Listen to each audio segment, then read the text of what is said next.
Okay, so we're going to take a look at our mobile application and see all of its features and capabilities. So this is the main home screen once a driver logs in at the beginning of their shift. These are all the items that they'll see. So to change the driver's status, they can either just select this circle up here to change it, or come down here and click on status. It'll bring them to this page where they can select whichever duty status they're in. This page also lets them know the hours they've accumulated in the statuses, how many hours they have left remaining. So back from this page, since I'm on duty not driving, I'll go into enter my daily duty log. So from here is the information for the vehicles that I'm going to choose to select that I'm currently going to be driving. And I can switch these throughout the day if I switch vehicles or swap out trailers. Switching the vehicle code is going to automatically change the license plate and also adjust the most recent odometer reading, whether that was yesterday's end odometer or if a driver forgot to put an end odometer, it would use the previous day's starting odometer. So it is the most current one entered into the system, and this can be edited if it's incorrect, if someone forgot. So we'll go back in here though. We don't want 611, we want 211. We can also select trailers. We only have one input in our company name.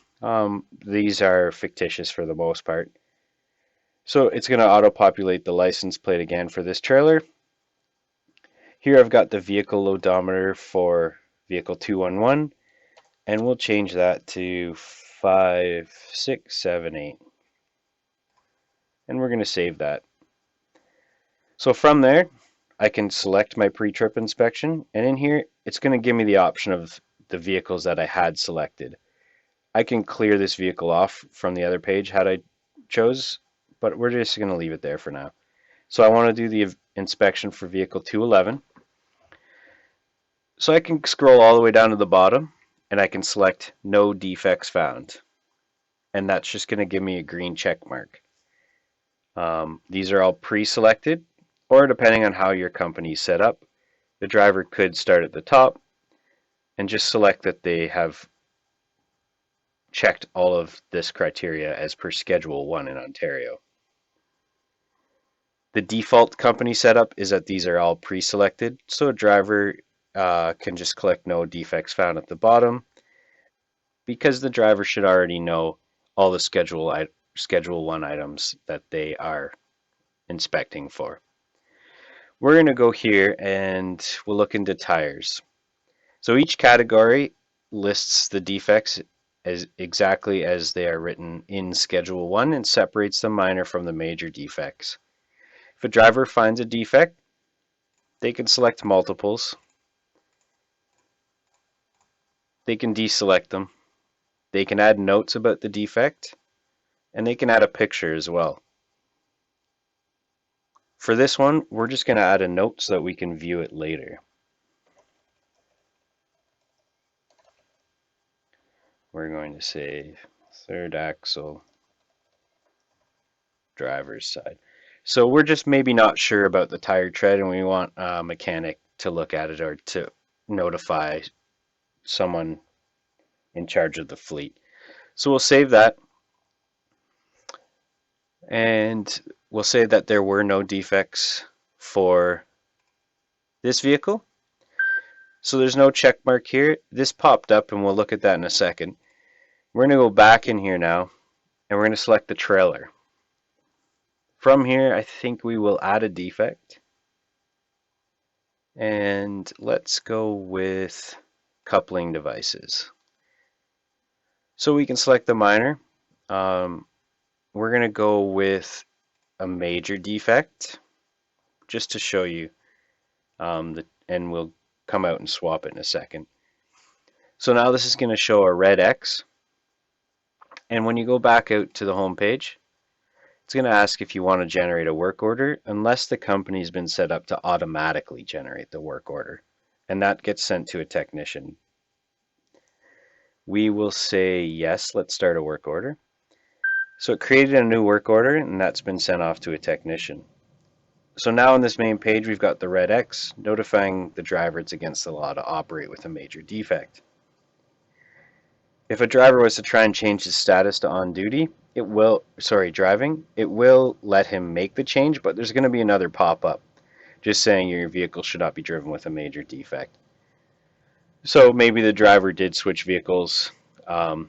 We had 611 selected as well, so it's just set, but the defect that we listed was on the trailer. So the driver can still drive because the defect it was on the truck. It's just a reminder again that obviously the trailer can't be driven down the roadway with the defect on it. We are going to go back to not driving though. So we'll come in here again, and we're just going to make a change to the trailer that was our mistake. It wasn't a major defect. It was actually just loose. So now we'll save it. Now we've got the yellow exclamation mark showing we have a minor defect, and that's going to be the same out here. We don't need to create a new work order for that. So there we go. This pop-up we're going to click this time. So this is a PDF report of the trip inspection saying the vehicles have been inspected in accordance with the regulation 199.07, and that's specific to Ontario. We've got all the required information in this report: who is the inspecting driver, their location, and so on. And the coupler and mounting loose or missing fastener. So this is the defect that we had changed, and there's no major defect because we had removed that.